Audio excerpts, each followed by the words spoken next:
নমস্কার, নিউজ 18 বাংলায় স্বাগত। নটার নিউজরুম লাইভ নিয়ে আমি দেবস্মিতা রয়েছে আপনাদের সঙ্গে। আর শুরুতেই একটু গঙ্গাসাগরের দিকে নজর রাখতে হচ্ছে, কারণ সেখানে মুখ্যমন্ত্রী মমতা বন্দ্যোপাধ্যায় গিয়ে বললেন কুম্ভ মেলা সুয়োরানি, গঙ্গাসাগর কি দুয়োরানি।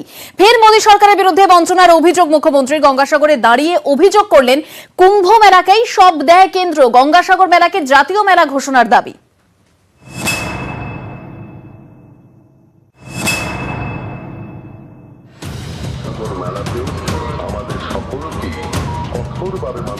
গঙ্গাসাগরে দাঁড়িয়ে ফের মোদী সরকারের বিরুদ্ধে বঞ্চনার অভিযোগ মুখ্যমন্ত্রীর।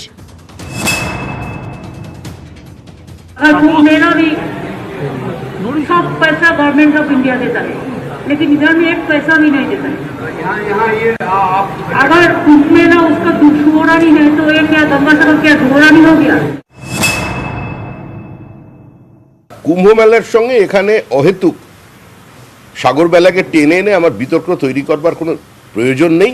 রাজ্য সরকার যদি সহযোগিতা করেন, পশ্চিমবঙ্গে আরো বহু প্রকল্প বাস্তবায়িত হবে। হচ্ছে না শুধুমাত্র রাজ্য সরকারের সদিচ্ছার অভাবে, হচ্ছে না শুধু রাজ্য সরকারের বিভাজনের রাজনীতির কারণে। গঙ্গাসাগর মেলা শুরুর আগে প্রস্তুতি খতিয়ে দেখতে এসে কেন্দ্রকে ফের তোপ মুখ্যমন্ত্রী মমতা বন্দ্যোপাধ্যায়ের। আমি প্রধানমন্ত্রীকে অনেকবার চিঠি লিখেছি, গঙ্গাসাগর মেলাকে জাতীয় মেলা ঘোষণা করা উচিত। কুম্ভ যদি 1 হয়, এটা 2 পাওয়া উচিত, এবং আমি মনে করি কুম্ভ থেকে এটা কিছুতেই কম নয়। এটারও কি কোনো জবাব আসেনি এখনো? না, ওয়েট করুন, আপনারা যেমন অপেক্ষা করেন আলোচনা করছেন উত্তর না পেলে। এবার গঙ্গাসাগর মেলা আজ থেকে 16ই জানুয়ারি।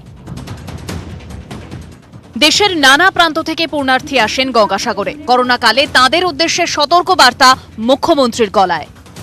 अभी कोविड का मामला थोड़ा बढ़ रहा है, तो इसी के लिए मोहन जी ने भी खुद कहा, मैंने भी कहना चाहूंगी तीर्थयात्री को कि आप लोगों ने मास्क पहनिए और कोविड को सिस्टम मेंटेन करके मेला में आइए। গঙ্গাসাগর মেলার প্রস্তুতি খতিয়ে দেখতে সফরে মুখ্যমন্ত্রী। মঙ্গলবার কপিল মুনির আশ্রমে পুজো দেন তিনি। বিকেলে যান ভারত সেবাশ্রম আশ্রমে। বুধবার গঙ্গাসাগরে প্রশাসনিক বৈঠক করবেন মুখ্যমন্ত্রী। এবারের মেলায় বাংলার বিভিন্ন সরকারি প্রকল্প তুলে ধরবে রাজ্য সরকার। ব্র্যান্ডিং হবে হিন্দিতে। গঙ্গাসাগর থেকে ক্যামেরায় কুণাল চৌধুরীর সঙ্গে আবির ঘোষাল, নিউজ 18 বাংলা।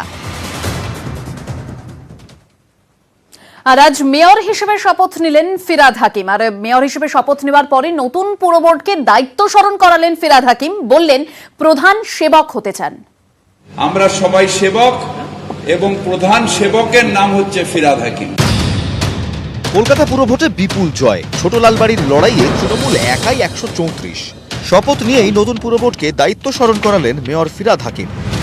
মমতা বন্দ্যোপাধ্যায়ের যে প্রত্যাশা মানুষকে সেবা দেওয়ার, কলকাতাকে বিশ্বের বেস্ট সিটি করার, এই বোর্ড সবথেকে শ্রেষ্ঠ সেই জায়গায় যেতে হবে।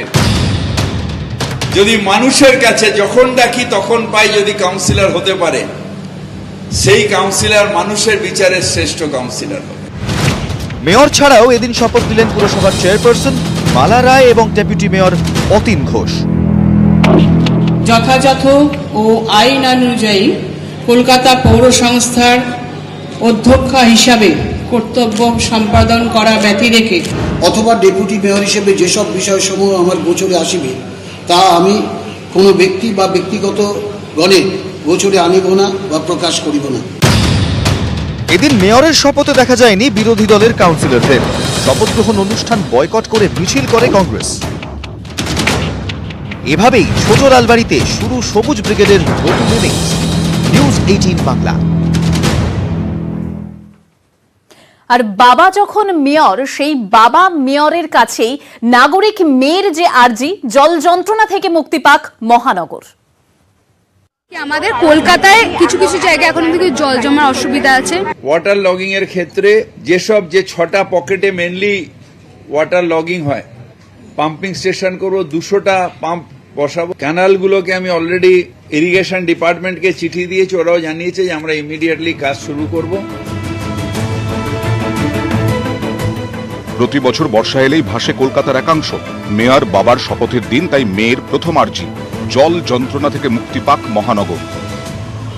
একটা নাগরিক হিসাবে আমি আমার মহানাগরিকের কাছ থেকে এটাই চাইবো কি আমাদের কলকাতায় কিছু কিছু জায়গায় এখন থেকে জল জমার অসুবিধা আছে, সেই জায়গাটা সেই জন্য অনেক মানুষের অসুবিধা হয়, সেটা করাকে।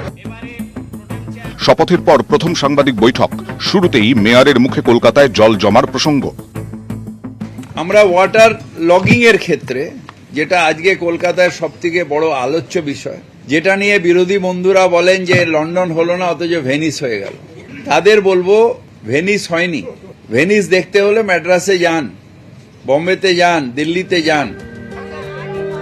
দ্বিতীয়বার মেয়রের চেয়ারে বসেই কলকাতার নিকাশি ব্যবস্থার উন্নয়নে একগুচ্ছ ঘোষণা করেন Firhad Hakim.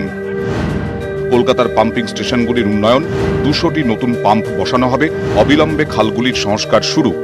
Talk to mayor তো থাকছেই, সেই সঙ্গে এবার শুরু হচ্ছে show your mayor.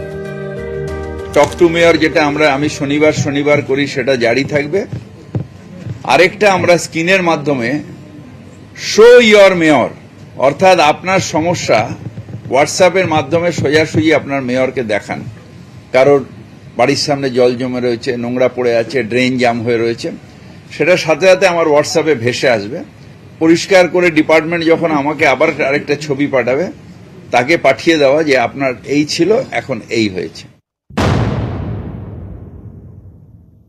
Talk to mayor আগেও ছিল, এখন শো টু মেয়রে গেছেন। এই সরকারটাই ফেসিয়ালের সরকার, স্বাভাবিকভাবে তাদের কর্পোরেশনে সেভাবে চলবে। জোর করে ঘোষণা করে কাউকে কালচারাল সিটি বানিয়ে দেওয়া সম্ভব নয়। বিপুল জয়, প্রত্যাশাও বিপুল, প্রথম দিন থেকেই কাজে। নিউজ 18 বাংলা। আর এদিকে সোমবার নেতৃত্বের কড়া হুঁশিয়ারির পরেও থামানো যায়নি দলের অন্দরের অসন্তোষ। কলকাতা পুরভোটের ভরাডুবি নিয়ে প্রার্থীদের ক্ষোভের মুখে নেতৃত্ব। দলের সাংগঠনিক দুর্বলতাকেই কাঠগড়ায় তুলছেন পরাজিত প্রার্থীরা। কলকাতা পুরভোটে বিজেপির ভরাডুবি, দলের এই পরিস্থিতির জন্য নেতৃত্বকেই কাঠগড়ায় তুলেছেন প্রার্থীরা। উত্তরের প্রার্থীদের নিয়ে কলকাতা পুরভোটের পর্যালোচনা বৈঠকেও সেই একই ছবি। আমাদের যে অসুবিধাগুলো, আমরা যে সাহায্যগুলো পাইনি, সেই বিষয়ে বলা হয়েছে। এবং আমাদের মন্ডল প্রেসিডেন্টও কোনো সাহায্য করেননি, এবং মহিলা মোর্চার যিনি প্রেসিডেন্ট তিনিও কোনো সাহায্য করেননি। কোনো রকম সাহায্য আমি পাইনি, আমি একাই চারিদিকে দৌড়ে গেছি। আমরা সক্ষম ছিলাম না, আমাদের টিম সক্ষম ছিল না, আমাদের কার্যকর্তারা সক্ষম ছিল না, বা ছিলই না, because of only post poll violence. Kolkata পুরভোটে বিপর্যস্ত গেরুয়া শিবির, কমেছে ভোট, হোয়াটসঅ্যাপে গ্রুপ ছাড়া ভিড়ে। কিন্তু কেন এই অবস্থা? মঙ্গলবার উত্তর কলকাতার 7টি বড় প্রার্থীদের নিয়ে পর্যালোচনা বৈঠক করে রাজ্য নেতৃত্ব।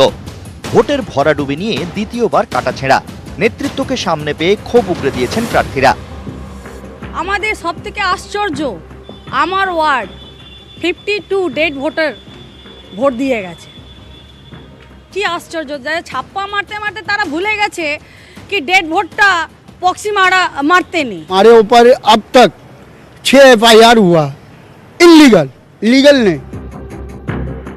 কলকাতা পুরভোটে ভরাডুবির জন্য শাসক দলের সন্ত্রাসকেই কাঠগড়ায় তুলেছে বিজেপি শিবির। কিন্তু দলের অন্দরের ক্ষোভ, সাংগঠনিক দুর্বলতা নিয়েও প্রার্থীদের অভিযোগ স্বীকার করে নিতে হয়েছে নেতৃত্বকেও। সন্ত্রাস মোকাবেলা করবার জন্য, তার সঙ্গে কমব্যাট করার জন্য যে সংগঠন, যে স্টাইলের সংগঠন দরকার, সেটা আমাদের কলকাতা কর্পোরেশনে সেটা ছিল না। সে কথা তো আমাদের রাজ্য সভাপতি স্বীকার করে নিয়েছেন। প্রার্থীরা যারা ছিলেন তারা সেইভাবে কথা বলেছেন। এর থেকে শিক্ষা নিয়ে আগামী দিনের নির্বাচনগুলোতে আমরা লড়াই করব এবং আপনি দেখবেন। কোথাও দলের নতুন জেলা সভাপতির বিরুদ্ধে ক্ষোভ, কোথাও দলীয় সংগঠনে জায়গা না পাওয়ায় অসন্তোষ। সাংগঠনিক রদবদলের পর থেকেই ঘরোয়া কোন্দলে জেরবার বিজেপি। এই পরিস্থিতিতেই সোমবার কলকাতায় বৈঠকে বসে বিজেপির শীর্ষ নেতৃত্ব। সেখানে কড়া বার্তা দেন সংগঠনের দায়িত্বে থাকা বিজেপির সর্বভারতীয় সাধারণ সম্পাদক BL সন্তোষ। কড়া বার্তাতেও ক্ষোভের আগুন যে নেবানো যায়নি, মঙ্গলবারের বৈঠকেই তা আরও একবার স্পষ্ট হল। ক্যামেরায় সুদীপ গুচাইতের সঙ্গে অরূপ দত্ত, নিউজ 18 বাংলা। আর শিলিগুড়ি পুরভোটে আবারও গুরু শিষ্যের লড়াই। বিধানসভা ভোটের আগে সিপিএম ছেড়ে বিজেপিতে যাওয়া শঙ্কর ঘোষী এবার বিজেপির সম্ভাব্য মেয়র পদপ্রার্থী। শুরু হয়ে গেছে রাজনৈতিক চর্চা।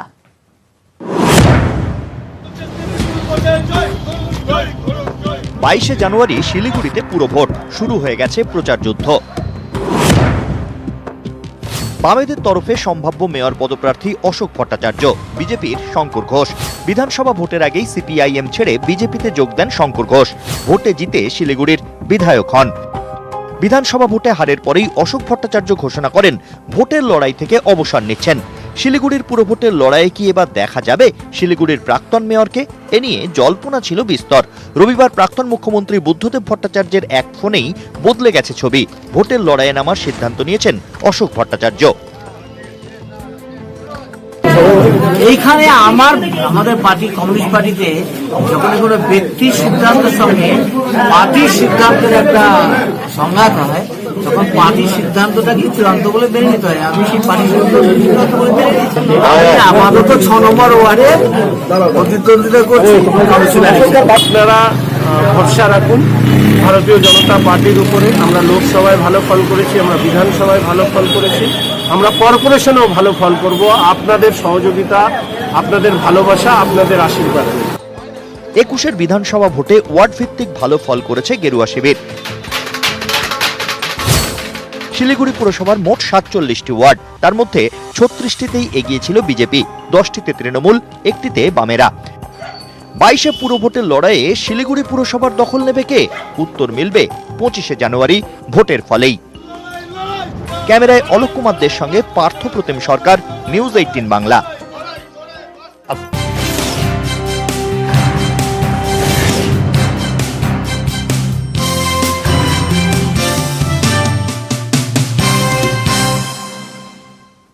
করোনা আক্রান্ত সৌরভ গঙ্গোপাধ্যায় দক্ষিণ কলকাতার এক বেসরকারি হাসপাতালে চিকিৎসাধীন। বিসিসিআই প্রেসিডেন্টের শারীরিক অবস্থা আপাতত স্থিতিশীল।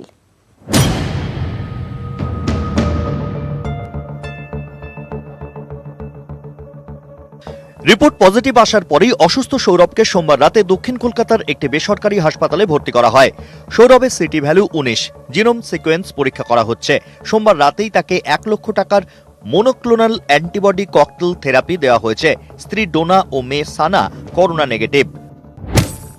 3 সদস্যের মেডিকেল বোর্ড গঠন করা হয়েছে।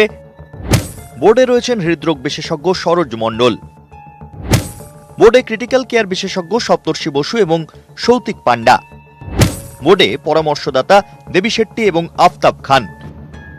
এই সমস্ত ডাক্তাররা মেডিকেল বোর্ডের থ্রু দিয়ে keeping a close watch on Sourav Ganguly's health. সৌরভের স্বাস্থ্যের খোঁজ নিয়েছেন মুখ্যমন্ত্রী এবং প্রধানমন্ত্রী। খোঁজ নিয়েছেন বহু প্রাক্তন ক্রিকেটার সহ বোর্ডের সদস্যরা। খাওয়া দাওয়া স্বাভাবিক করছেন। হাসপাতালে শুয়েই নজর রেখেছেন ভারত ও সাউথ আফ্রিকার ম্যাচে। করোনার মৃদু উপসর্গ রয়েছে মহারাজের। সৌরভ গাঙ্গুলির ক্ষেত্রে এটা মাইল্ড কোভিড, অন্য যে কোনো কারো যে মাইল্ড কোভিড হয় তার থেকে বেশি সমস্যা হওয়ার কথা নয়।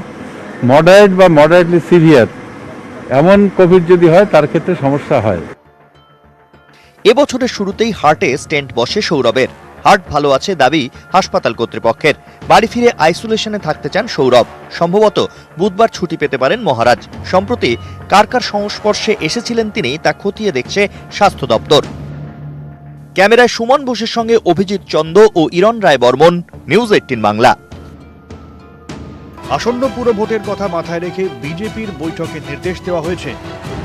9 থেকে 10ই জানুয়ারির মধ্যে দলের বিভিন্ন শাখা সংগঠন এবং জেলার পদাধিকারীদের নিয়ে কমিটি গড়ে ফেলতে হবে। নিউজ 18 বাংলা। বছর শেষে ঘোরাঘুরি তো রয়েছে এবং স্বাভাবিকভাবে পেট পুজোও রয়েছে। পাতে যদি থাকে হাঁসের মাংসের রকমারি পদ তাহলে তো কথাই নেই।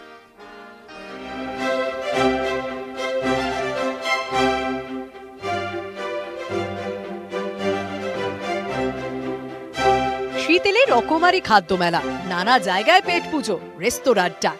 কলকাতায় ডাক ফেস্টিভ্যাল রয়েছে 20 থেকে 25 রকমের আইটেম, আর সেখানেই রয়েছে বসে খাওয়া দাওয়া থেকে শুরু করে বাড়িতে অর্ডার দিয়ে ডাকের বিভিন্ন রকম সুস্বাদু জিভে জল আনা রেসিপি টেস্ট করে দেখার সুবিধে। পুজোয় ডাক দেয় ঢাক, পেট পুজোয় ডাকের ডাক। আগে খাওয়া হয়েছে সেটাকে ভালো করে আমি সাডেনলি এখানে দেখিনি যে আগে কখনো ডাক ওরকমভাবে প্রিপেয়ার করা হচ্ছে, বাট এটা কমপ্লিটলি ডাককে মানে ফোকাস করে একটা প্রসেস, তার জন্য এখানে মানে এত এখনো মানে মুখে পুরো লেগে আছে এরকম টাইপের ব্যাপার, এবং খুব সুস্বাদু ছিল, খুব টেস্টি ছিল। এখন নিয়েছি ডাক স্প্রিং রোল, খুবই সুন্দর খেতে। মানে নর্মাল স্প্রিং রোলও খেয়েছি, মানে ওগুলো কি মানে আশেপাশে দোকান থেকে খেতাম, অতটা ভালো লাগেনি। এখানে স্প্রিং রোল সত্যি আলাদা, ভেতরে ডাকের ফ্লেভারটা আরও সুন্দর ভালো লাগছে। স্প্রিং রোল স্যুপ সহ হাঁসের মাংসের নানা পদ, 1 মাস ধরে ডাক ফেস্টিভ্যাল। খুব ভালো ম্যাম, ফিডব্যাকটা খুব ভালো। এটা সারা বছরই আমরা বছরে একবার ডেফিনেটলি করি আমরা, ঠিক আছে? তো খুব ভালো ফিডব্যাক ম্যাম। এই খাবার আপনি রেস্তোরাঁয় এসে বসে খেতে পারেন, আবার আপনি বাড়িতে ডেলিভারি নিয়ে খেতে পারেন। এই আমার সামনে এত রকম খাবার রয়েছে, আমি আর বেশি কথা বলছি না, এই আমি মাস্ক খুললাম, এবার আমি খাওয়া দাওয়া শুরু করব জমিয়ে। আপনারা আসছেন তো? ক্যামেরায় লালটু ঘোষের সঙ্গে প্রচেতা, নিউজ 18 বাংলা, কলকাতা। বছর শেষে ঘোরাঘুরির পাশে খাওয়া দাওয়া হলো, কিন্তু ঘোরাঘুরিটা যদি ঘোড়ায় চেপে হয়, দেখুন। কলকাতায় কার্তিকের জ্যোৎস্নায় মহিনের ঘোড়াগুলি ঘাস খায়, ভিক্টোরিয়ার পরি ঘোরে, ময়দানে ঘোড়ার গাড়িগুলি বেড়াতে বেরোয়। কিন্তু লকডাউনের ধাক্কায় এসব বন্ধ হয়ে গিয়েছিল, তারপর ধীরে ধীরে খুলেছে। বছর শেষে একেবারে জমজমাট, ঘোড়ার গাড়ি ছুটছে আবার আগের মতো, হাসি ফুটেছে ঘোড়া কারবারিদের মুখে। এখন মাসে রোজগার 20,000-এর বেশি। এখন মোটামুটি পাবলিক ভালোই বেরোচ্ছে বর্দা, ঠিক আছে? কেন অনেক দুটো লকডাউন আমাদের যে আমাম দেখেছে, লকডাউন লোকের কাছে টাকা কম ছিল, একটু অ্যাভেলেবেল হয়েছে আমাদের মার্কেট, মোটামুটি সবার মার্কেট ভালো। तो फेस्टिवल चल रहा है तो भी भाड़ा हो रहा है, सबका हो रहा है। ময়দান চত্বরে প্রায় 70 থেকে 80টি ঘোড়ার গাড়ি চলে। প্রতিদিন একটি ঘোড়াকে খাওয়াতে খরচ প্রায় 150 টাকা, মাসে প্রায় 4,500 টাকা। এছাড়া ঘোড়ার গাড়ির দেখভালের খরচ মাসে প্রায় 8,000 টাকা। সব মিলিয়ে খরচ মাসে প্রায় 13,000 টাকা। খরচ আছে, কিন্তু এবার আয়ও হচ্ছে। ঘোড়ার গাড়ির জন্য একটা আলাদা ইমোশন কিন্তু কলকাতাবাসীর মধ্যে রয়েছেই। তবে গত 1 বছর ধরে যেরকম লকডাউন সহ বিভিন্ন খারাপ পরিস্থিতি এই ঘোড়ার গাড়িগুলো দেখেছে, তাতে মাঝখানে বেশ একটা শোচনীয় অবস্থার মধ্যে দিয়ে গিয়েছেন এই ঘোড়ার গাড়ির মালিকেরা। সেই জায়গায় আবার নতুন করে ব্যবসা একটা ভালো মুখ দেখায়, আগের মতো পরিস্থিতি ফিরে পাওয়ার আশা দেখছেন এখানকার ঘোড়ার গাড়ির ব্যবসায়ীরা। ক্যামেরায় কুনাল চৌধুরীর সঙ্গে সান্নিক ঘোষ, নিউজ 18 বাংলা, কলকাতা।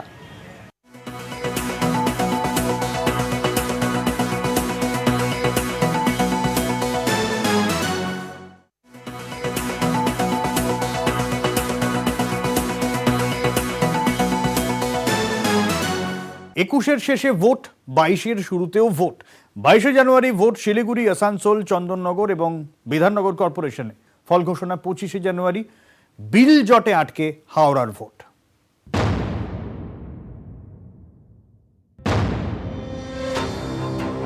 বছরের শেষে ভোট, বছরের শুরুতেও ভোট। কলকাতা পুরভোট শেষ হতেই রাজ্যের 4 পুর নিগমে ভোট ঘোষণা করল রাজ্য নির্বাচন কমিশন। 22শে জানুয়ারি ভোট শিলিগুড়ি, আসানসোল, চন্দননগর এবং বিধাননগরে। ফল ঘোষণা 25শে জানুয়ারি। মনোনয়ন জমা 28 ডিসেম্বর থেকে। মনোনয়ন জমা শেষ দিন 3 জানুয়ারি। হাওড়া পুরসভা থেকে বালিকে আলাদা করতে বিল পাশ করেছে রাজ্য বিধানসভা। সেই বিলে এখনো সই করেননি রাজ্যপাল। হাওড়াকে বাদ রেখে সোমবার ভোট ঘোষণা করল কমিশন। হাওড়া নিয়ে কোনো স্টেট গভর্নমেন্ট আমাদের জানায়নি, এই জন্য আমি হাওড়াটা এখন ধরছি না। যদি কাল পর্যন্ত এসে যায় তাহলে হাওড়া আমরা ধরব। লোকসভা, বিধানসভার মতো পুরো ভোটেও কেন্দ্রীয় বাহিনী নামানোর দাবি তুলেছে বিরোধীরা। এ নিয়ে এখনো সিদ্ধান্ত হয়নি বললেন রাজ্য নির্বাচন কমিশনার। সব বুথে সিসিটিভি স্টেট পুলিশ দিয়ে কি হবে নির্বাচন না, এটা এখন বলা খুবই মুশকিল, স্টেট পুলিশ দিয়ে হবে কিনা। আমরা 4th ল অ্যান্ড অর্ডার নিয়ে রিভিউ মিটিং করছি, তারপরেই বলতে পারবো। 4 জানুয়ারি। রাজ্যের 114টি পুরসভায় ভোট বকেয়া জানিয়ে হাইকোর্টে মামলাও চলছে। আপাতত 4 পুর নিগমে ভোট ঘোষণা কমিশনের। নিউজ 18 বাংলা। শিলিগুড়িতে ফের কাঁধে কাঁধ, আসন রফা করে পুরোযুদ্ধে নামার ইঙ্গিত বাম কংগ্রেসের। এ নিয়ে রাজনৈতিক চাপানোতর তুঙ্গে। 21-এর কুরুক্ষেত্রে সবুজ সুনামি, বাম কংগ্রেসের জোট বেঁধে লড়াই, কিন্তু হাত খালি। এরপর কলকাতা পুরভোটে আলাদা লড়ে 2 শিবির, তাতে ভোট প্রাপ্তির বিচারে